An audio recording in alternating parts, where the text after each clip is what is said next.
Hello students, my name is Hitesh Moghe. I am head of the maths department in Vidyalankar classes and publications, and I have been coaching JEE Advanced and Olympiad students since last 18 years.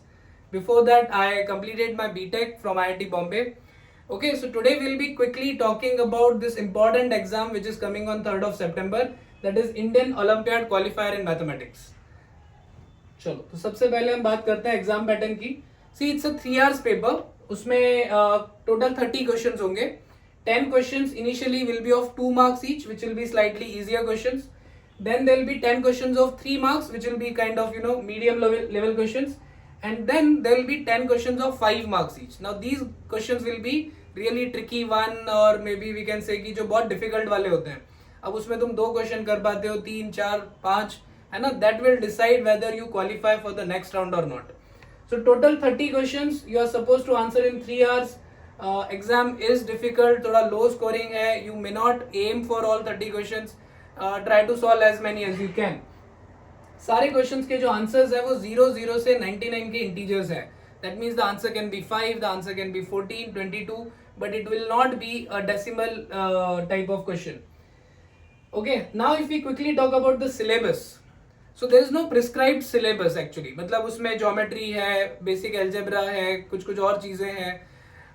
तो last few years के हमने जो papers देखे हैं उसके basis पे हमने ये कैटेगराइजेशन किया है. नंबर थ्योरी और ज्योमेट्री के सबसे ज़्यादा क्वेश्चंस आते हैं. तुम्हें ये 2 टॉपिक बहुत स्ट्रॉन्ग करने पड़ेंगे. And these are the topics which are very general topics. Even an 8th standard student can score good in this. Even a 12th standard student may not score good in this. So since this exam is common for all the students from 8th to 12th standard, they have chosen these very general topics which are related to which are in the pure maths. So geometry है, number theory है, उसके बाद अगला important topic है combinatorics. तो उसमें counting वाले जितने भी questions होते हैं वो सब इस category में आते हैं. And then the remaining 7-8 questions will be you can say miscellaneous. 1-2 question sequence series के आ गए, एक इनइक्वलिटी का आ गया, एक quadratic equation, functions, binomial theorem. तो बेसिक नॉलेज इन 4-5 टॉपिक्स का होना जरूरी है so that you can attempt all 30 questions. चलिए अब हम बात करते हैं टॉपिक वाइज वेटेज की. ठीक है, नंबर थ्योरी में वैसे तो बहुत सारे सब टॉपिक्स हैं. थोड़ा अलग है ये स्कूल सिलेबस से, बट स्कूल सिलेबस का जो एल्जेब्रा है वो तुम्हारा ऑफकोर्स बहुत स्ट्रांग होना चाहिए. तो मुझे लगता है 8, 9, 10th का स्कूल सिलेबस में जो डिविजिबिलिटी वाले चैप्टर्स हैं, GCD, LCM, plus they teach some things like remainder theorem, synthetic division, factor theorem, है ना. तो वो पास्कल्स ट्रायंगल, वो चीज़ें अच्छे से कर लो. उसके अलावा तुमको और क्या क्या करना पड़ेगा नंबर थ्योरी में. मॉड्यूलो कॉन्ग्रुएंसी करना पड़ेगा, Fermat's theorem, Fermat's little theorem. तो ये थोड़ा ओलंपियाड स्पेसिफिक टॉपिक्स है. For this you need either a good book और a good coach to make you comfortable with these things.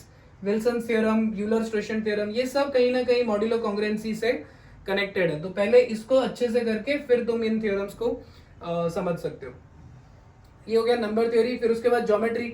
Geometry में देखो अगेन स्कूल सिलेबस का ज्योमेट्री हमारा strong होना बहुत जरूरी है. ट्रायंगल्स है, क्वाड्रिलेटरल्स है, lines, congruent triangle, similar triangles. फिर उसके बाद सर्कल्स की बहुत सारी प्रॉपर्टीज है 8, 9, 10 स्टैंडर्ड में. तो वो सब करने के बाद then you can go for specific theorems which are only exclusively in olympiad exams. For example Ceva's theorem, Menelaus theorem, Stewart's theorem, basic proportionality theorem, area ratio, and there are few more theorems. ये सारे theorem जो है ये तुमको IOQM point of view से, और अगला जो स्टेज है that is regional maths olympiad, उस पॉइंट ऑफ व्यू से करनी पड़ेंगी और उस पर क्वेश्चंस करो sufficient. But again as I said, उसके पहले स्कूल सिलेबस या स्कूल लेवल का जो ज्योमेट्री है वो अच्छा स्ट्रांग होना चाहिए. Also you should be aware about basic rules और basic trigonometry which involves with triangles, like sine rule, cosine rule, what is the formula for area of a triangle in terms of sine, Heron's formula. तो ये सब चीजें भी जो है वो उसका तुम्हें अच्छा खासा नॉलेज होना चाहिए. Okay, then we will talk about combinatorics. See, combinatorics again is a very vast topic. Now actually frankly speaking this topic is in 11th standard. So 8, 9, 10 standard के students को इसको समझने में थोड़ा दिक्कत हो सकती है. इसके questions मुझे ऐसा लगता है कि काफ़ी challenging आते हैं, especially in IOQM and RMO exams. But I would suggest again as the same thing कि if you have a good coach or if you have good study material जिसमें काफी डिटेल में हर चीज का एक्सप्लेन किया है, then you might not find this topic difficult. So इसमें कुछ इंपॉर्टेंट चीजें हैं जैसे कि gap method, string method, beggars theorem, okay, ये सब तुमको किसी भी रेफरेंस बुक में मिल जाएंगी. Principle of inclusion exclusion, recurrence relations, pigeon hole principle, and there are some questions related to number of divisors, sum of divisors, exponent of a prime number in n factorial. तो ये चीजें तुमको you can just take a screenshot of this and make sure कि ये चीजें तुम IOQM से पहले करके जाओ. ओके, नाउ ये तो 3 इंपॉर्टेंट टॉपिक्स हो गए, नंबर थ्योरी, कॉम्बिनेटोरिक, ज्योमेट्री. उसके अलावा जैसा कि मैंने कहा कि around 7 to 8 questions will be on miscellaneous topics. So what are those miscellaneous topics? Okay, उसमें आता है इनइक्वालिटीज, उसमें आता है quadratic equation, sequence series, simultaneous equations, functions, binomial, और मे बी एक दो इधर उधर के क्वेश्चंस भी वो लोग पूछ सकते हैं.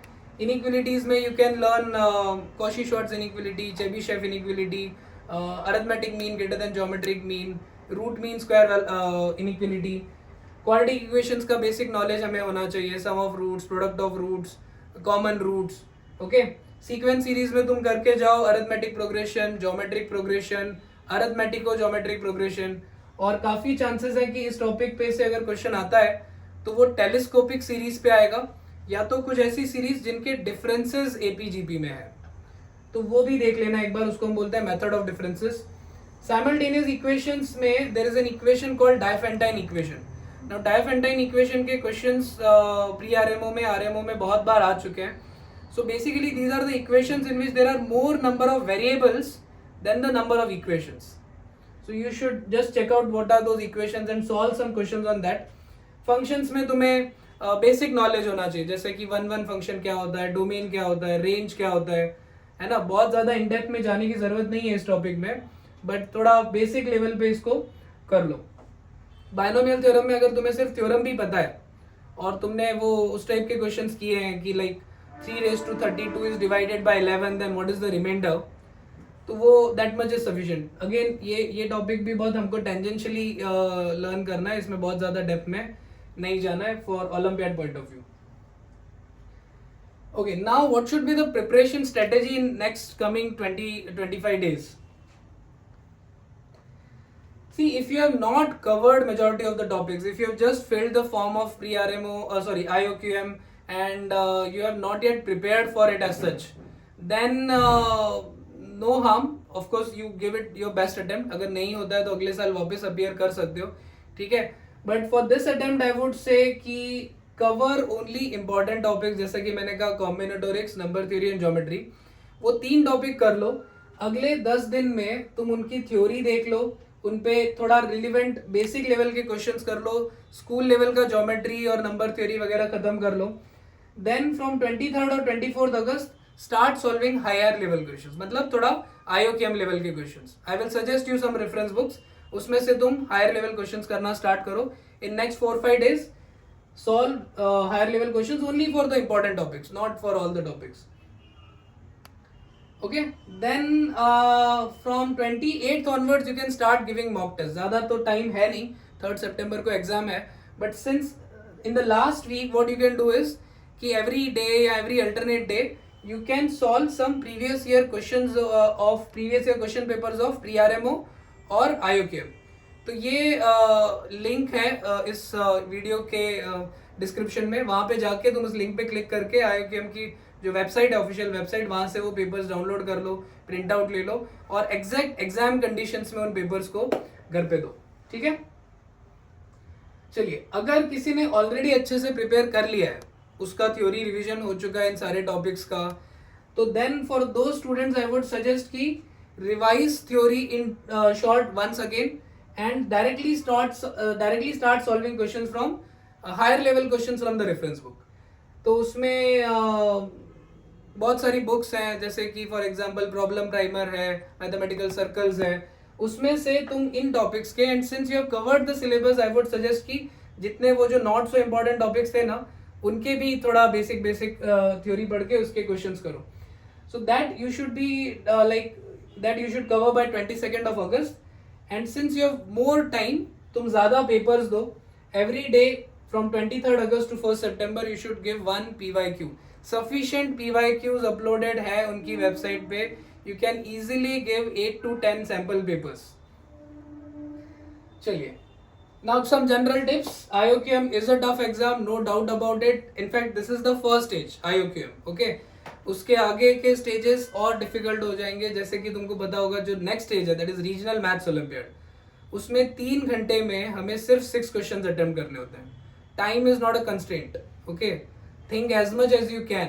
3 hours, 6 questions only. So IOQM first level is itself a tough exam. The cutoff every year is not more than 40, 35, 40, 45 की range में रहता है out of 100, जिसमें सिर्फ I think 10% बच्चे उसको qualify करते हैं. तो don't worry about it. But since it's a tough exam, you need to have some proper guidance. You need to be in touch with your mentor and prepare with utmost sincerity. सिर्फ exam देने के लिए देना है ऐसा मत करो. अगर करना है तो एटलीस्ट 8 to 9 hours डेली पढ़ाई होनी चाहिए उस एग्जाम के पॉइंट ऑफ व्यू से. जिस दिन स्कूल है या कॉलेज है उस दिन around at least 5 to 6 hours.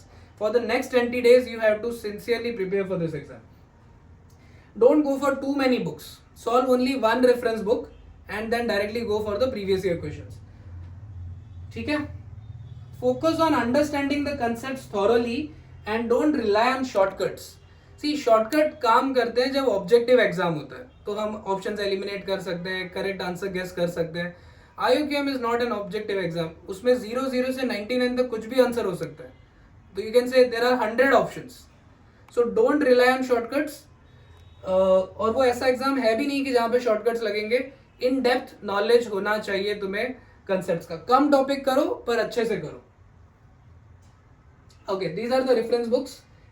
Gate any one of them. अगर तुम्हारे पास ऑलरेडी एक है तो कुछ भी और परचेज करने की जरूरत नहीं है. अगर नहीं है तो अभी इमीडिएटली कोई एक बुक ऑर्डर करके उसमें से क्वेश्चंस करना स्टार्ट करो. तो प्रॉब्लम प्राइमर है, एक्सकर्शन इन मैथमेटिक्स है, challenge and thrill of pre college mathematics है, path finder for olympiad mathematics और mathematical circles. These are all very very good books. Detailed theory है, सॉल्व्ड एग्जांपल्स हैं, unsolved questions है.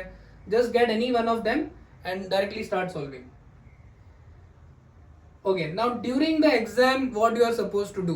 This was all about preparation for the next 20 days. But during the exam, हमें क्या क्या करना है? See, cutoff of IOQM is usually very low. So be selective while solving questions. ऐसा कोई जरूरी नहीं है कि तुम सीरियल ऑर्डर में 1 से 30 जाओ. जितने क्वेश्चंस तुमसे हो रहे हैं पहले वो सारे अटेम्प्ट कर लो.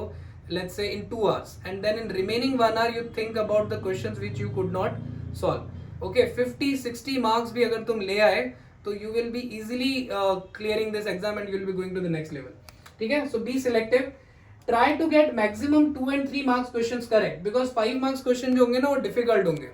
तो जिन्होंने बहुत अच्छा प्रिपेयर किया है या जो सेकंड थर्ड अटेम्प्ट दे रहे हैं काफी चांसेस है कि वो उन 5 marks क्वेश्चंस में ज्यादा बेटर परफॉर्म कर पाए. जो फर्स्ट अटेम्प्ट दे रहे हैं मुझे लगता है उनको 2 और 3 marks के क्वेश्चंस पे टारगेट करना चाहिए और उसमें without making any mistake they should try to score as best as they can in these 2 sections. Of course 5 marks section में तुम जितने कर सकते हो करो, but यहाँ पे कोई गलतियां मत करो. यहाँ पे ज्यादा से ज्यादा मैक्सिमम मार्क्स लाने की कोशिश करो. Avoid any calculation error. Always read the last line of the question once again before marking the final answer. है ना. हो सकता है क्वेश्चन में उसको इंटीजर बनाने के लिए k की वैल्यू 146 आ रही है, उन्होंने k/2 पूछा है. तो देखो लास्ट लाइन में क्या पूछा है. ओके, उसके बाद आंसर्स मार्क करो.